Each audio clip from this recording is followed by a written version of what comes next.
Guys, welcome to my vlog. Magluluto tayo ng ano guys, inalamangan.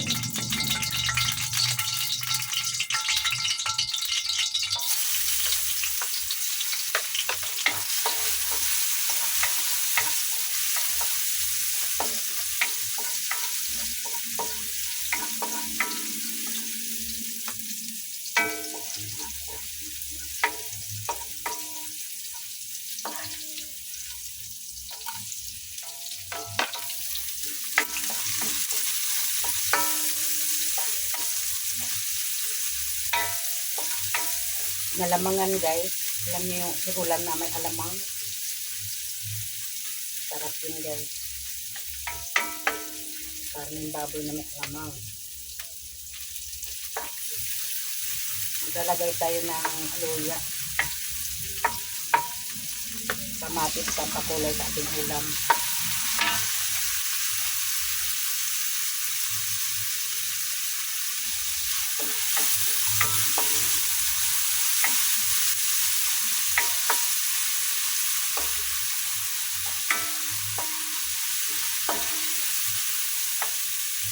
Tulugayin natin itong alamang para ano,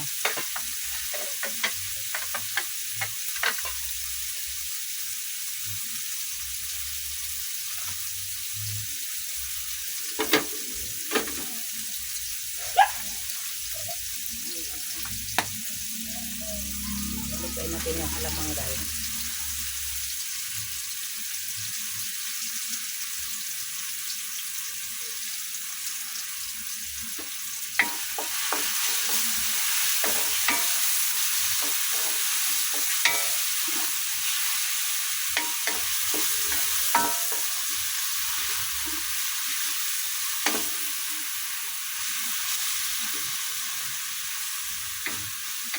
Hindi ko na siya hugasan para yung alat niya, yun na lang magpapatinta sa, yung alat niya, yun na yung magpapatinta sa ating ulam.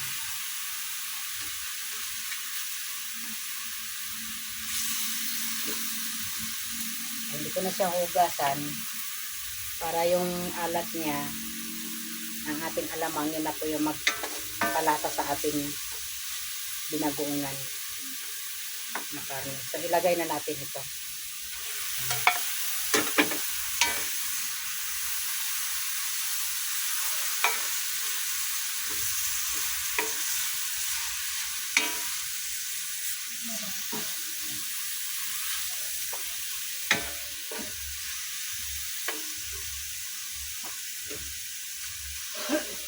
Takpan natin.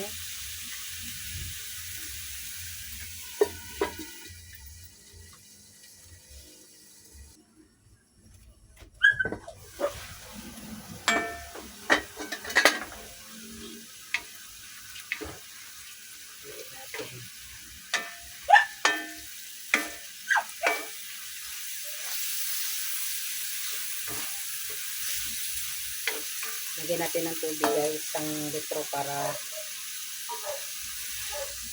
maluto siya ng gusto.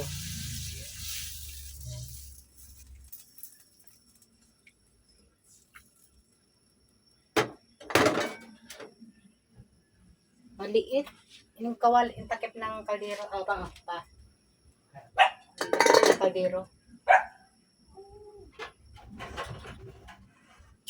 Ayan guys. Tulo tayo ng ulam. Matagal na tayo nakaluto ng inalamangan na baboy. Yes, solid ang kanyang takip. Go! Langga. After 30 minutes mga langga, bilisan natin yung ating sinabaw ng 1 litrong tubig. Ito na ang resulta niya. Wala na siyang sabaw. At malambot na yung ating karne. Ilagay na natin yung ating siling green na in-slice natin. At pamintang pino.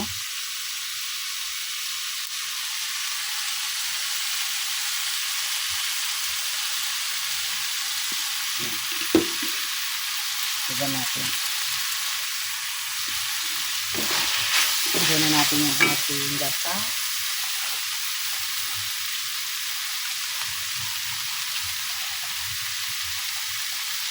Ito ay kakanggata po ito. At ng ating binagoongan.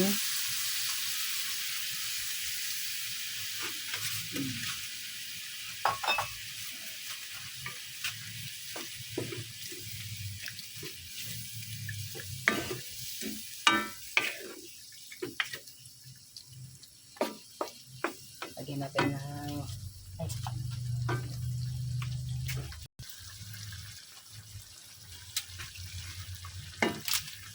lagyan natin ng pampalasa.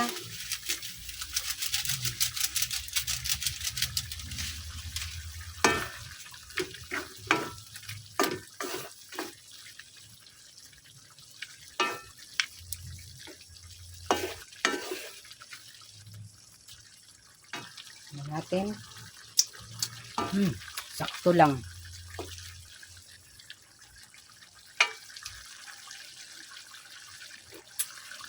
Okay lang. Hindi siya maalat. Tama lang, no? Hindi na ako naglagay ng asin dahil yung alamang ang nagpapaano sa kanya.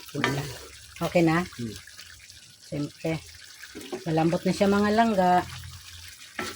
Yan. Pakuloyin pa natin ng gusto yung ating gata. Para ay mas maano yung kanyang maluto talaga yung kanyang gata, mga langga. Yan, 2 minutes. Pakuloyin natin ng pakuloyin yung ating gata.